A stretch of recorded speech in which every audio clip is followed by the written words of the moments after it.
Jack Dromey to me was like a dad. He was like a mentor. He was my friend and political partner for the last 12 years. He was at school with my dad. He was part of that extraordinary community from the Irish family who grew up in the 1950s. We often talked about the experience of his parents and my grandparents who came to this country and saw those signs in the windows that said no blacks, no dogs and no Irish. He thought about that a lot. It was one of his earliest lessons in injustice and how here on earth God's work is truly our own. But as you've heard from everyone who has spoken today, Jack knew that on the long march for justice, sometimes that road is steep. Sometimes that road is hard. Sometimes on that road we get weary. And it's at those points you need someone to put an arm around you, to give you warm words, to tell you it's going to be okay, to tell you you're a superstar. Jack put the fuel in the tank of all of us on the fight for justice. He was the best booster that has ever been invented. And in those campaigns, Jack Dromey was the greatest campaigner that has ever been invented. He campaigned for more money for this high street.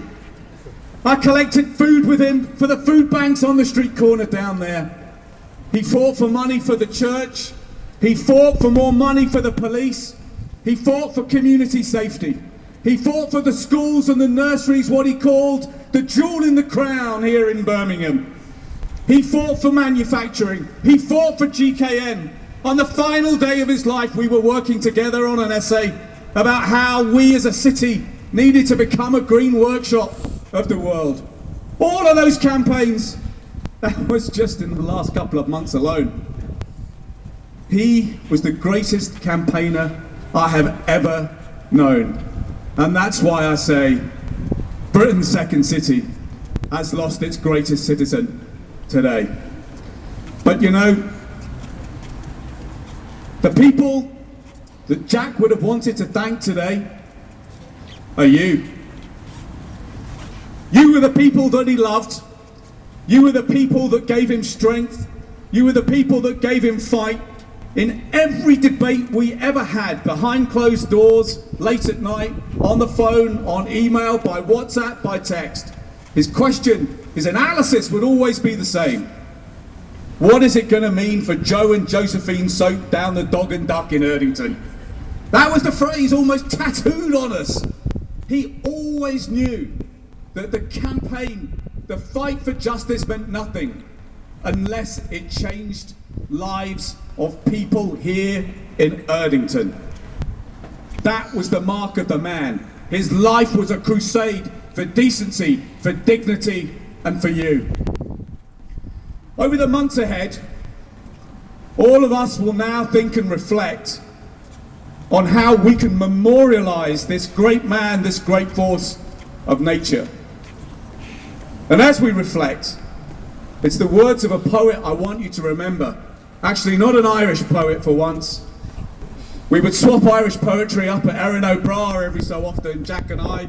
He loved the hurley there, he loved the Gaelic football there. He was proud of his father's track record as a man who played at the toppest of the game back in Ireland. But the words of a Greek poet went like this. In our sleep, pain that can never forget falls drop by drop upon the heart until, against our will, in our despair, comes wisdom through the awful grace of God. As we rethink and reflect, as we feel that pain at Jack's loss, let us learn from the lessons that he taught us. If there is a pledge that I want you to make, it is simply this. In my life, in my city, in my community, in my country, I will be more Jack. Those are the words that are the best tribute and the best memorial to the man who changed this world for the better. Thank you very much indeed.